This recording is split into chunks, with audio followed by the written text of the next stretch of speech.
문명 생활의 상징이 된 수돗물. 그러나 수돗물의 안전성이 늘 논란이 되어왔다. 수돗물의 안전성을 크게 위협하는 요인은 낡은 배관.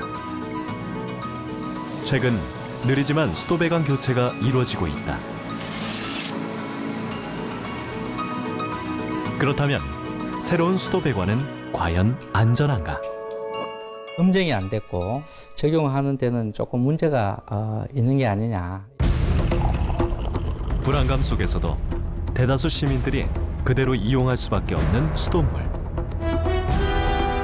그 수돗물이 우리에게 역습을 가하기 시작했다.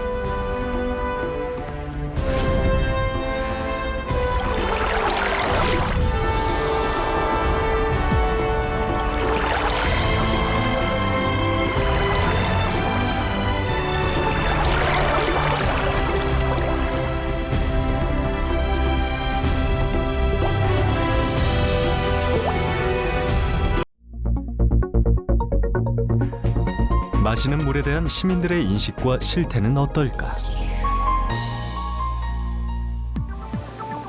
간단한 조사를 실시했다. 일반 수돗물과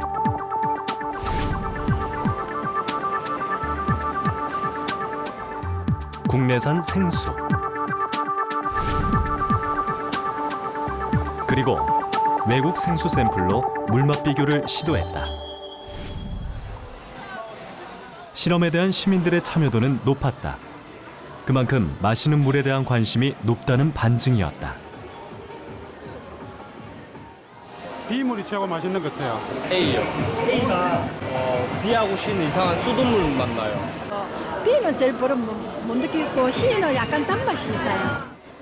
알다 근데 A랑 B랑 맛이 거의 수돗물에 대한 인식도 함께 조사했다.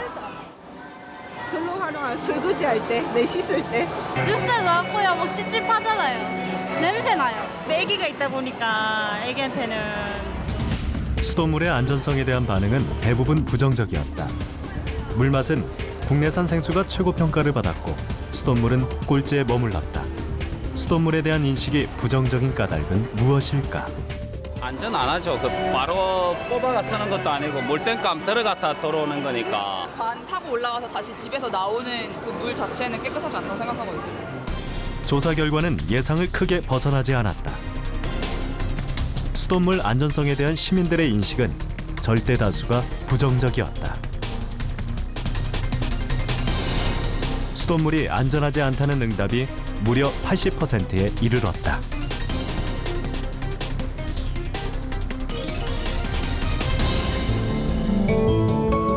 서울 시민을 대상으로 한 수돗물 음용수 조사에서는 더 충격적인 사실이 밝혀졌다. 수돗물을 마시는 비율이 고작 4%에 지나지 않았다. 이렇게 수돗물이 불신받는 원인은 과연 무엇일까? 한 아파트 단지의 수도 배관을 살펴보기로 했다. 각 가정까지 수돗물을 공급하는 지하 배관 시설. 녹이 슬어 있는 배관이 목격됐다. 더 놀라운 장면도 볼 수 있었다. 심하게 녹슨 배관, 녹물이 그대로 묻어나오고 있었다. 이렇게 심하게 부식된 배관 탓에 녹슨 물이 그대로 가정에 공급되기도 한다. 심심찮게 발생하는 수도꼭지의 녹물 사고. 시민들은 당혹스러울 수밖에 없다. 녹물이 많이 나와요. 조금 받아놓고 1시간 정도 있으면은 녹물이 항상 있고, 그 먹을 때마다 걱정도 되고, 또 정수기를 쓰고 있지만 정수기를 받아서 다시 끓여서 사용하고 있어요. 그리고 식수를 하고 그렇게 하고 있어요. 그렇다면 최종 단계 수도꼭지의 수질은 어떨까? 취재진은 20년 이상 된 아파트 3곳을 무작위로 선정, 수질 검사를 실시했다. 각 가정에서 주방, 욕실, 베란다 등 5군데 수돗물을 취수했다. 수질 검사는 울산과학대 종합환경분석센터에 의뢰했다. 최첨단 기기를 동원, 수돗물의 수질 상태를 정밀 분석했다.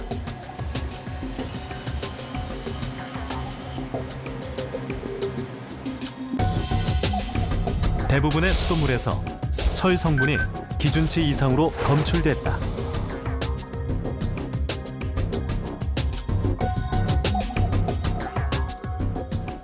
이 철 성분이 많이 나오다 보면 아무래도 인체에 좀 좋지 않는 영향을 미칠 수 있기 때문에 수돗물에 대해서 좀 나쁜 좋지 못한 인상을 가질 수도 있는데 그거는 시에서 대책을 세워서 노후된 관을 빨리 교체해 주시면 그런 문제는 해결이 되지 않겠나. 수돗물의 철 성분 초과 원인으로 지목되고 있는 것은 수도 배관. 최근 느리지만 낡은 배관 교체가 이루어지고 있다. 수도 배관 교체가 이루어지고 있는 한 현장을 찾았다. 20년이 넘은 낡은 배관.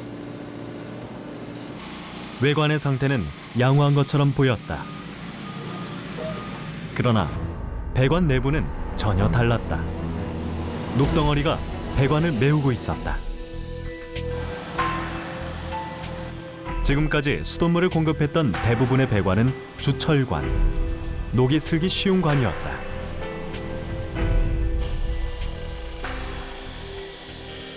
자세히 살펴보기 위해 낡은 관의 일부를 절단했다. 내부 부식 상태가 심각한 낡은 주철 배관. 작은 충격에도 녹덩어리는 부서지고 녹물은 그대로 묻어나오고 있었다. 노후관을 철거한 자리에는 새로운 배관이 설치되고 있었다. 새로 설치하는 수도 배관은 주철관이 아닌 이른바 에폭시 배관. 그렇다면 에폭시 배관은 어떤 관일까? 열 경화성 플라스틱의 일종으로 온도 변화에 강하고 접착력이 좋은 화학 물질인 에폭시. 관의 내부는 에폭시로 코팅돼 있다.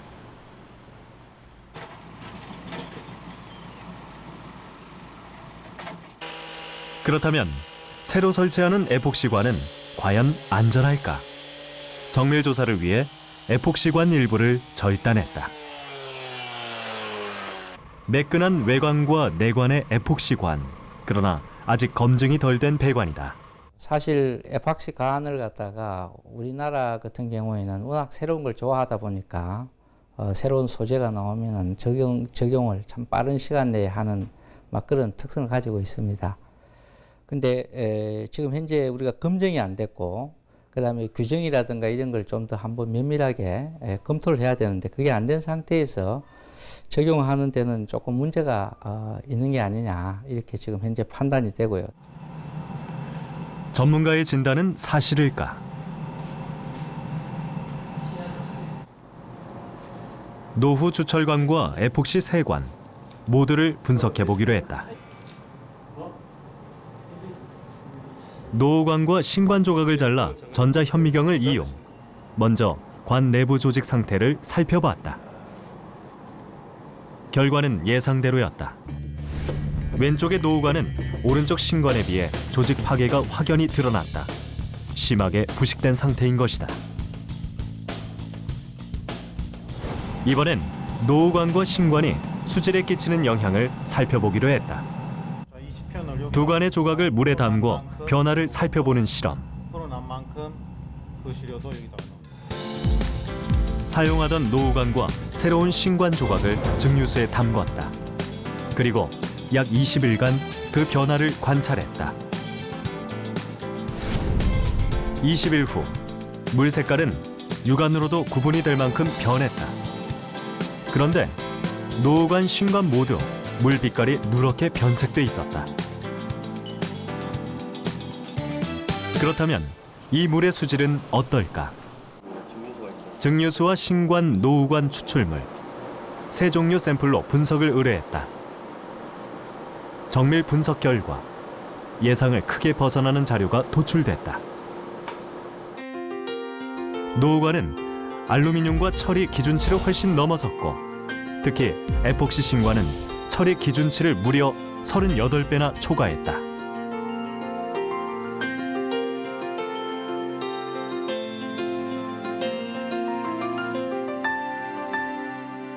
상수도관은 거의 모든 것이 스테인리스 스틸 강간으로 가고 있습니다. 그래서 그것이 처음에 가격대 비싸서 적용은 안 했지만은 장기적인 관점에서 보면은 막 그것이 더 오히려 합리적이고 경제적인 어떤 그런 관이 될 거라고 저는 개인적으로 생각을 합니다. 코팅 안에 있는 부분이 손상이 안 되게끔 일단 하셔야 되고. 에폭시 신관에서 유난히 철 성분이 많이 검출된 것은 관의 제작 과정에 문제가 있는 것으로 추측된다. 에폭시 신관에 대한 또 다른 실험을 시도했다. 예, 아주 잘 잘렸습니다. 예, 좋습니다. 이렇게 자르시면 됩니다.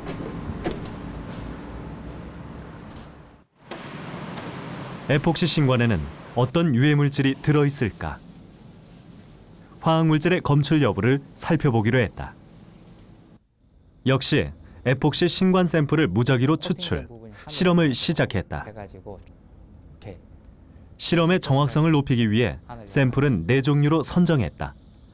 이들을 모두 증류수에 담가 보았다.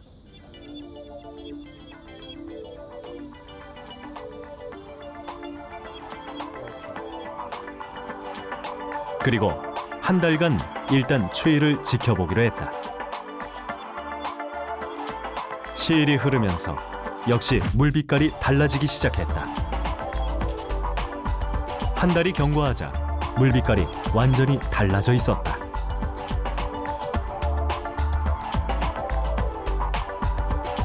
이 물 속에는 어떤 화학 성분이 함유돼 있을까? 정밀 분석 결과 놀라운 사실을 확인할 수 있었다. 바로 비스페놀 A가 검출된 것이다. 4종류 샘플 모두에게 주목할 만한 수치의 비스페놀 A가 에폭시 신관에서 검출된 것이다.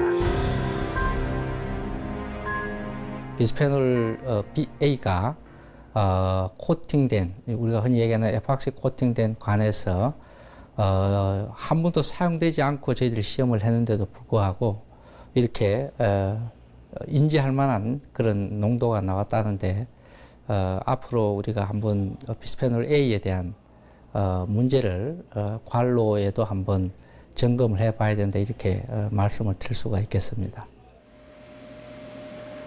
에폭시 신관 조각을 잘라 물에 담근 후 실시한 실험.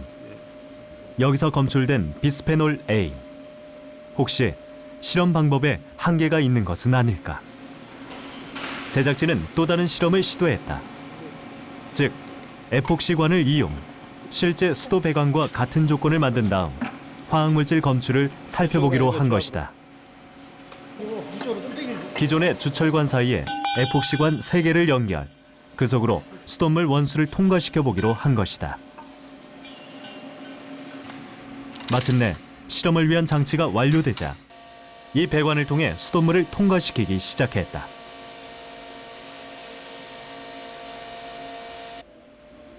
이렇게 약 한 달간 수돗물을 순환 통과시킬 것이다. 소위 말하는 에폭시 코팅이 되어 있는 관 3개를 갖다가 중간중간에 우리가 삽입을 해가지고 약 한 달 정도 이렇게 우리가 순환을 시키면서 코팅된 물질에 녹아있는 그런 성분들을 우리가 분석할 그럴 계획입니다. 한 달 후 어떤 결과가 나왔을까?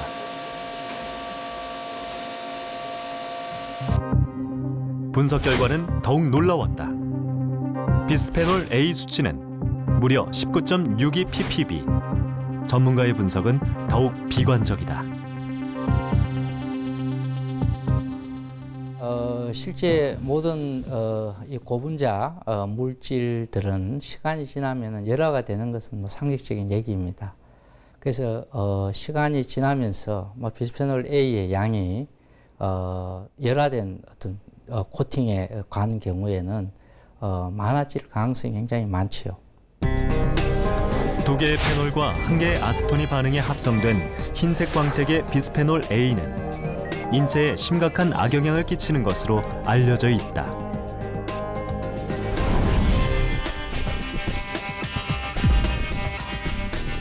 첫째 발암 물질이고요. 또 다음은 내분비 결합 물질로 이제 당뇨, 비만, 또 성조숙, 그리고 또 불임 이런 것들을 일으키는 아주 나쁜 물질입니다. 그리고 이것이 이제 음용수로 계속 먹었을 때는 축적이 되어서 암이라든지 이런 여러 가지 기형을 일으킬 수가 있죠. 미국 연구기관의 조사 결과 한국인의 비스페놀 A 배출량은 쿠웨이트에 이어 아시아 2위로 드러났다. 그만큼 한국인의 체내에 비스페놀 A가 많이 녹아 있다는 뜻이다.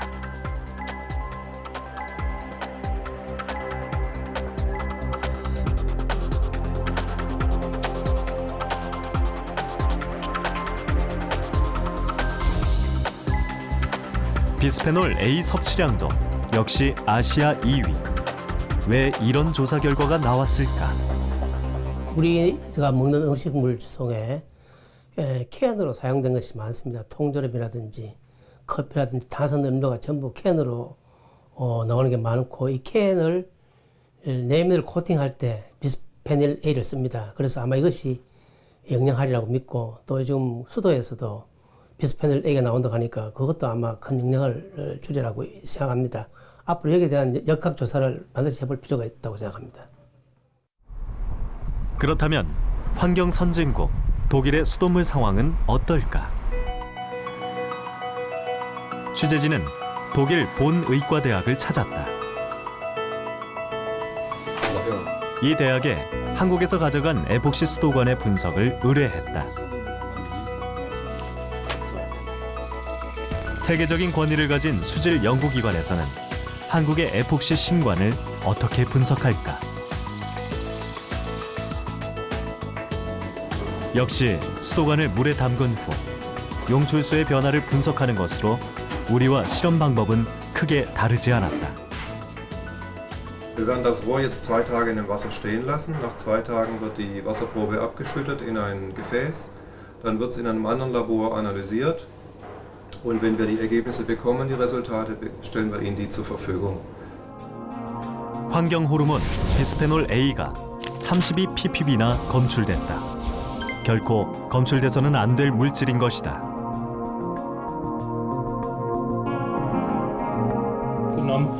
Und es sollte für den Fall einer korrekt gemischten und ausgehärteten Epoxidharzmischung nicht dazu kommen, dass solche Monomere oder irgendwelche anderen Bestandteile abgegeben werden. Problematisch ist hier aber, dass eben die Mischung dieser Harze auf der Baustelle erfolgt und dementsprechend auch nicht sicher ist, dass man unter wirklich den vom Hersteller vorgegebenen Bedingungen dann diese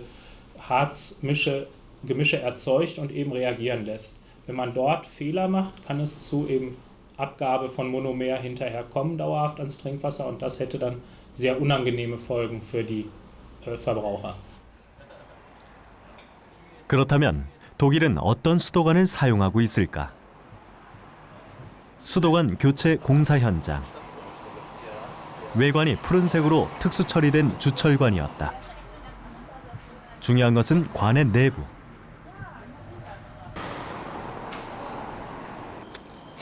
내부 역시 부식 방지를 위한 특수 처리된 관. 독일은 사전에 철저히 분석한 이후 배관을 사용하고 있었다. Wir wissen, dass wenn das Epoxidharz nicht sachgerecht aufgebracht wurde, nicht lange genug gewartet wurde und vor allem, wenn es hinterher mit zu hohen Temperaturen, das heißt Temperaturen über 70 Grad und mehr in Berührung kommt, zum Beispiel bei thermischen Desinfektionen, dass dann durchaus erhöhte Werte im Trinkwasser gemessen werden. 그렇다면 독일인들은 수돗물을 어떻게 인식하고 사용하고 있을까? 거리에서 만난 독일인들. 대부분 생수병을 들고 있었다. 이들도 생수만을 마시는 것일까? Weil ich lieber aus der Flasche Sprudel trinke. In Karlsruhe kann man Leitungswasser durchaus trinken. Das ist mehrfach geschildert worden als einwandfrei trinkbereit, ja. Ja, ich denke auch, ich habe auch schon mal verschiedene Dokumentationen und Berichte darüber gelesen, dass es gut ist. Und ja, eigentlich komisch, warum man das dann immer kauft. 수돗물을 생수병에 담아 다니며 마신다는 이들. 이것이 사실일까? 독일의 한 가정집을 찾았다. 주방에서 쏟아져 나오는 수돗물, 그냥 마셔 보였다. 한국에서는 흔한 정수기조차 없는 가정. 어른뿐만 아니라 아이들까지도 수돗물을 그대로 마시고 있었다.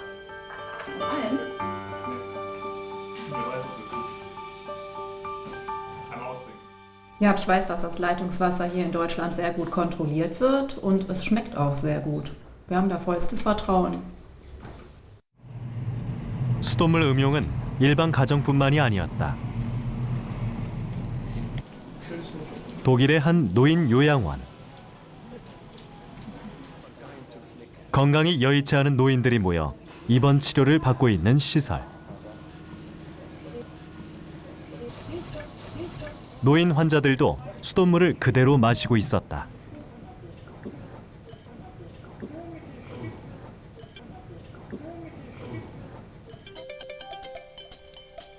그렇다면 독일의 수돗물은 어떻게 생산되고 관리되며 그리고 공급되는 것일까?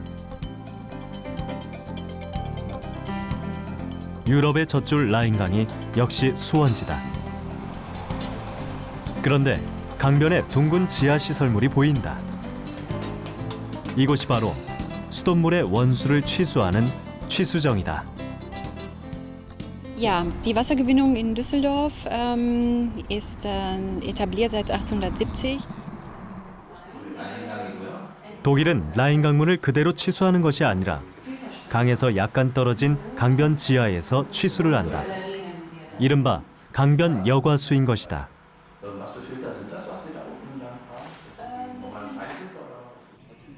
그런데 이 과정에서 필수적인 공정이 있다. 강변 여과수를 그대로 수돗물 원수로 공급하는 것이 아니라 철저한 사전 조사를 거쳐 사용 여부를 판단한다. 각 지역에서 취수한 강변 여과수. 이 물이 과연 수돗물 원수로 적합한지 전문가들이 철저하게 수질 상태를 조사한다. 이런 엄격한 과정을 거친 다음에야 비로소 수돗물 원수로 공급하는 것이다. natürlichen Trinkwasser, einem natürlichen Grundwasser, was gefördert wird durch ausreichend mächtige Sandschichten ohne anthropogene Belastung. Das wäre ein ideales Trinkwasser. 독일의 강변 여과수 취수 역사는 150여 년. 자연스럽게 강변으로 스며든 지하수에 주목했다. 스며든 강물은 지하를 거치면서 자연적으로 정화가 된다. 이렇게 모여든 지하수, 현대판 우물. 이것이 독일 수돗물의 원수인 것이다.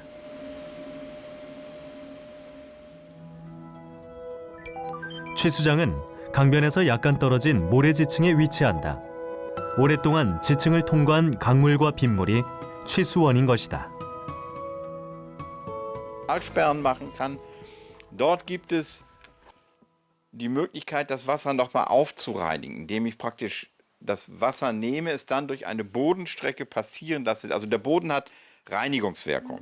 Wenn Sie Wasser durch den Boden sickern lassen, dann hält der Boden die Schadstoffe zurück. 이렇게 취수한 강변 여과수는 정수장으로 보내진다. 오직 침정과 여과 과정만 거치는 정수시설.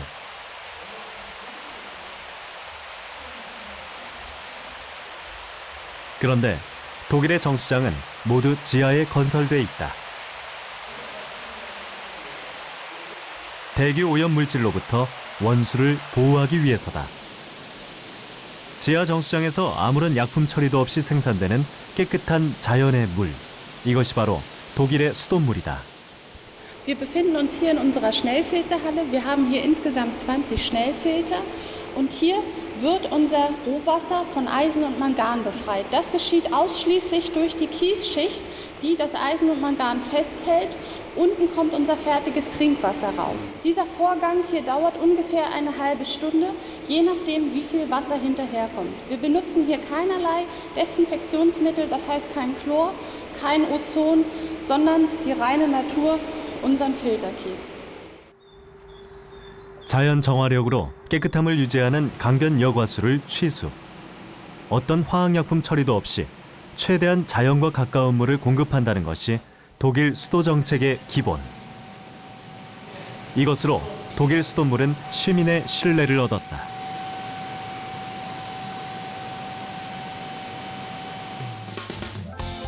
독일 수돗물이 신뢰를 얻은 중요한 요인이 또 있다. 독일은 최첨단 장비를 이용, 수돗물의 수질을 실시간으로 감시하고 있다. 그리고 그 결과는 실시간으로 즉시 공개된다. 독일 시민 누구라도 현재 수돗물의 상태를 정확하게 알 수 있는 것이다. 이런 투명 행정이 신뢰 획득의 중요한 요인이었다.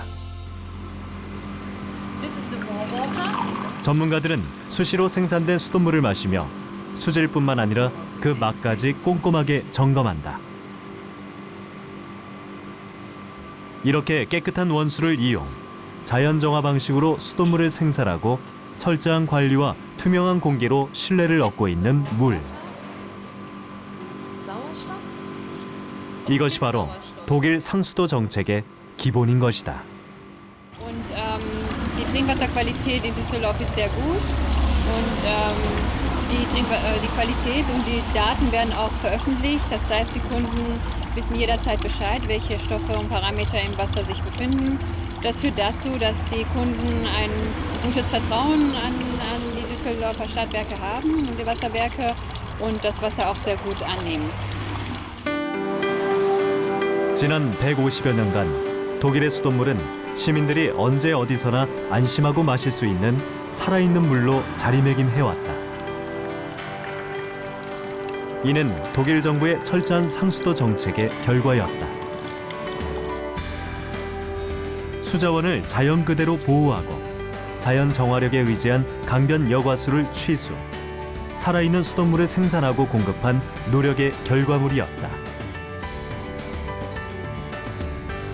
Ja gut, also ich meine, das sind bei uns ja hier jetzt kombinierte Verfahren, aber diese Uferfiltration, ja, das ist ja eigentlich ein natürliches Verfahren, weil dieser Filter, dieser Sandfilter im Untergrund, ja, der ist uns ja quasi von der Natur geschenkt. Ja, den müssen wir nicht bauen und den müssen wir nicht unterhalten. Der ist einfach da und der hat eben eine sehr gute reinigende Wirkung. 그렇다면 우리 수돗물의 현주소는 어떨까?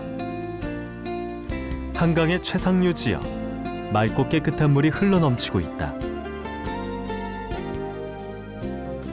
그 어떤 오염원에도 노출되지 않은 자연의 물. 한강 상류 지역의 수질은 그대로 마실 수 있는 1급수 수준을 유지하고 있다.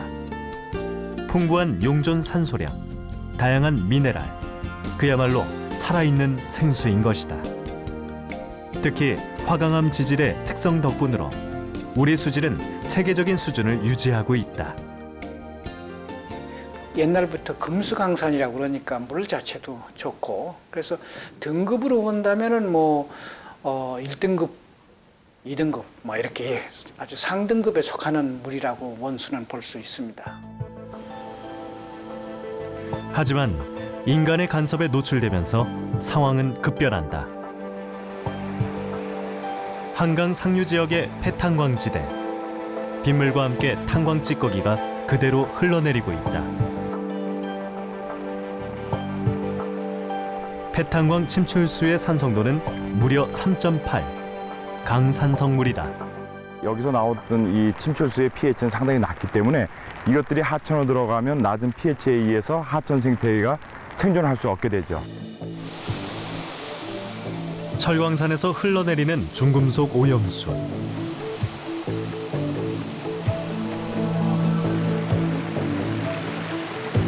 역시 아무런 정화 과정 없이 그대로 강의 상류로 흘러들고 있다. 상수원 보호지역인 남한강 충주댐 상류. 이곳이라고 해서 사정은 다르지 않다. 강바닥에는 상류에서 흘러온 광산 찌꺼기가 두텁게 쌓여 있다.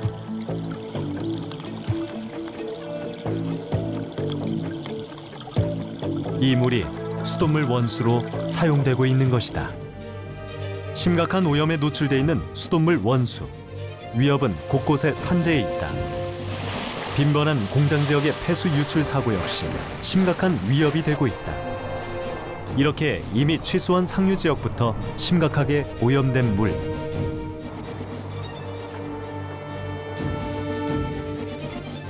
이런 수질의 물이 우리 수돗물의 원수로 사용되고 있는 것이다. 또 다른 심각한 오염원이 있다. 농사에 사용된 농약이 바로 그것이다. 예, 그게 1급. 예. 방치된 숱한 농약병과 농약 잔류물. 이들 역시 빗물과 함께 흘러내려 토양과 수질 오염에 또 다른 주범이 되고 있는 것이다. 대형 축사 역시 상수원을 위험에 빠뜨리고 있다. 방치돼 있는 축산 분뇨. 이들 대부분 역시 비만 오면 아무런 정화 장치도 거치지 않고 그대로 강으로 흘러든다. 상수원 상류 오염은 비단 한강만의 문제는 아니다. 낙동강으로 흘러드는 대구 금호천 지류.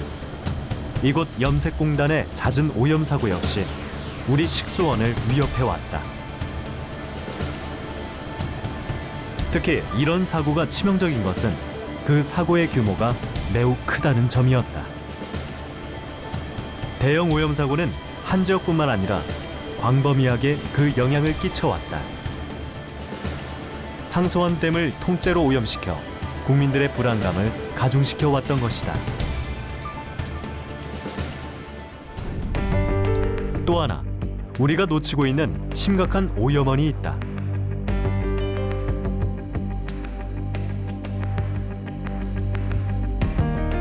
역시 제대로 처리되지 못한 수많은 항생 물질이 그대로 강으로 흘러들고 있는 것이다. 유효기간을 넘긴 약국의 수많은 약품들은 아무런 규제 없이 강으로 버려져 식수원을 오염시킨다.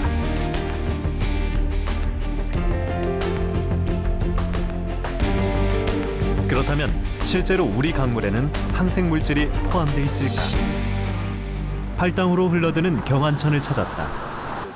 수도권과 서울의 수돗물 수질에 직접적인 영향을 끼치는 경안천. 그래서 이렇게 하수 처리장이 늘 가동되고 있다.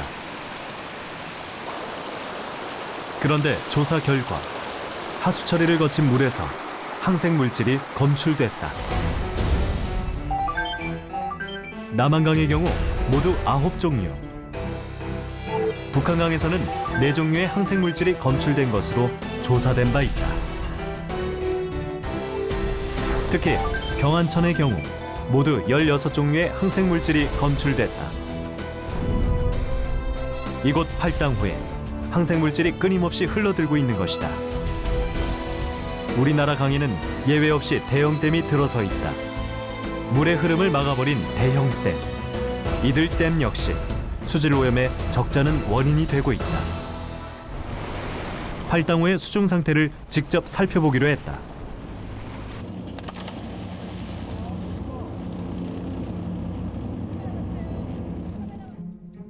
수중 탁도는 한 치 앞도 분간하기 어려울 정도. 간신히 손으로 더듬어 댐 수중의 퇴적물을 채취했다. 1m에 이르는 수중 퇴적물.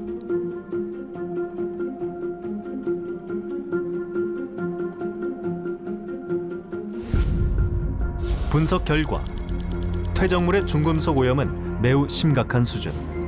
카드뮴은 토양 우려 기준치를 무려 8배나 초과하고 있었다. 이들 중금속이 수중 생물에게 끼치는 영향은 어떨까?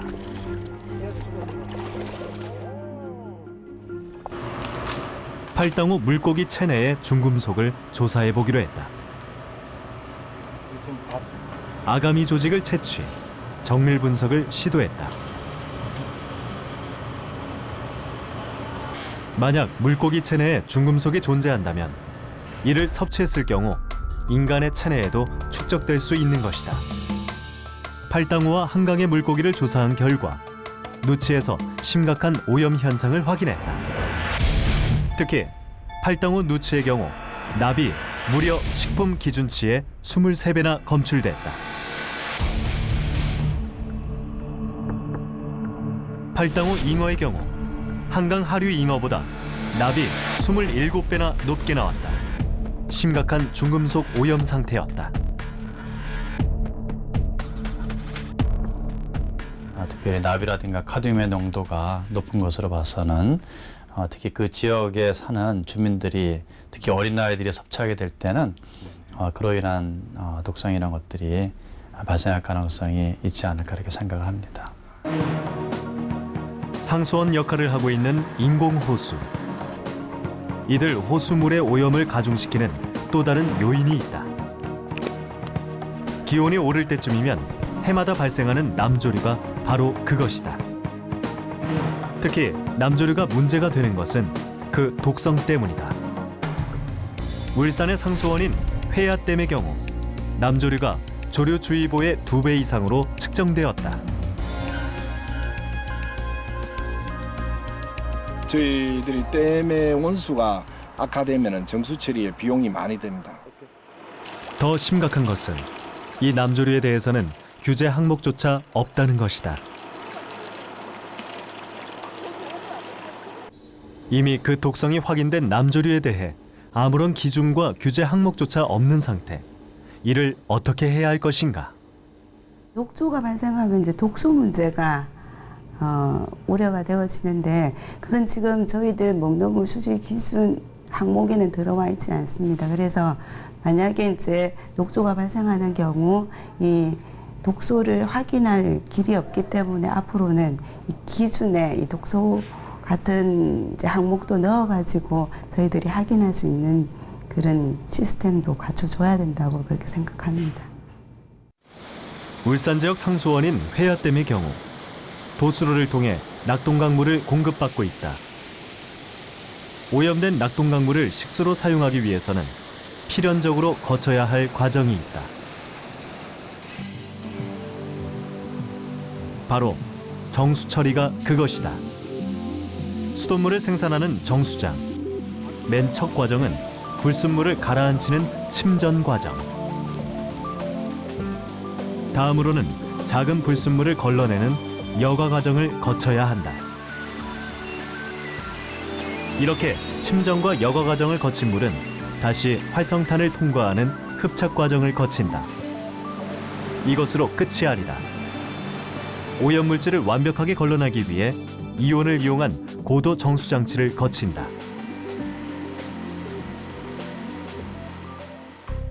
이런 과정에서 엄청난 정수 비용이 발생한다. 우리의 수돗물은 이렇게 비싼 대가를 치르고서야 만들어지는 것이다. 고도정처리 공법은 이 오존이라는 이 아주 강력한 살균력을 가지고 있는 오존 가스를 이용해 가지고 물속에 있는 각종 바이러스라든가 우리 몸에 해를 유해 물질, 특히 중금속 종류도 완전히 산화분해시키게 됩니다. 그렇게 되면 이 저분자화된 유해 물질들이 활성탄의 흡착으로 인해서 다음 공정으로는 이 유해 물질들이 빠져나가지를 못하게 됩니다. 이렇게 고도 정수 과정까지 거친 수돗물은 각종 미네랄이 살아있는 좋은 물로 재탄생한다. 그 수돗물은 좋은 물이 들어 보냈는데 수도꼭지에서 나오는 물은 좀 나쁜 물이 나올 수 있다. 그래서 사람들이 수돗물 전체를 나쁘다, 오염됐다 이렇게 생각하시는데 뭐 지금부터 20-30년 전에 했던 파이프들을 갈지 않고 송수관을 해서 그런 것들은 나는데 지금은 거의가 다 이제 시도에서 다 교체를 하고 있습니다. 그렇다면 일반 가정은 수돗물을 어떻게 사용하고 있을까? 전업주부인 32살 김은숙 씨는 여느 가정과 마찬가지로 수돗물로 설거지를 하고 있다. 수돗물은 허드렛 물인 것이다.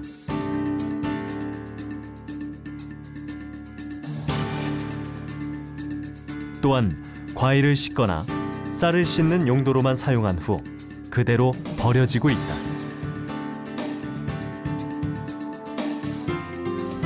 그리고 실제 밥을 지을 때는 정수기 물을 이용하고 있다. 물을 이중으로 사용하고 있는 것이다. 아무래도 제가 아기를 키우다 보니까 그냥 수돗물을 배관이 아무래도 더러울 것 같아서 그냥 그 밥을 마지막에 할 때는 생수를 넣고 이렇게 밥을 합니다. 그래서 수돗물 같은 경우는 이렇게 그 그릇을 씻거나 빨래를 하거나 뭐 과일을 씻거나 이럴 때 할 때만 수돗물을 사용하고 있습니다. 허드렛 용으로만 사용되는 수돗물. 수돗물에 대한 불신이 이런 현상을 초래한 것이다. 수돗물에 대한 대안으로 떠오른 것이 정수기다. 최근 폭발적으로 보급되고 있는 정수기. 남녀노소 없이 누구나 정수기 물은 깊이 신뢰하고 있다. 정수기 물은 과연 믿고 마셔도 괜찮은 것일까? 우리나라 대부분의 정수기는 이른바 역삼투압 방식으로 물을 걸러내고 있다. 이 때문에 미네랄이 전혀 없는 물이 되어 장기간 마실 경우 건강에 악영향을 끼치는 것으로 조사됐다. 최근 생수 시장도 폭발적으로 확대되고 있다. 국내 생수뿐만 아니라 외국의 유명 생수까지 수입되어 시장을 장악해 나가고 있다. 수돗물에 대한 불신이 이처럼 새로운 시장까지 창출하면서 서민의 부담은 가중되고 있는 것이다. 한 해 우리나라 수돗물 생산과 정수에 드는 비용은 2조 원이 넘는다. 녹슨 배관 탓에 천문학적인 예산이 들어간 수돗물이 지금 제 역할을 못하고 있다. 역시 엄청난 예산이 투입되는 배관 교체도 환경 호르몬 등에 대한 검증 없이 이루어지고 있다. 현대 문명의 또 하나의 상징인 수돗물. 그 수돗물이 지금 우리에게 엄청난 대가를 요구하며 역습을 가하고 있다.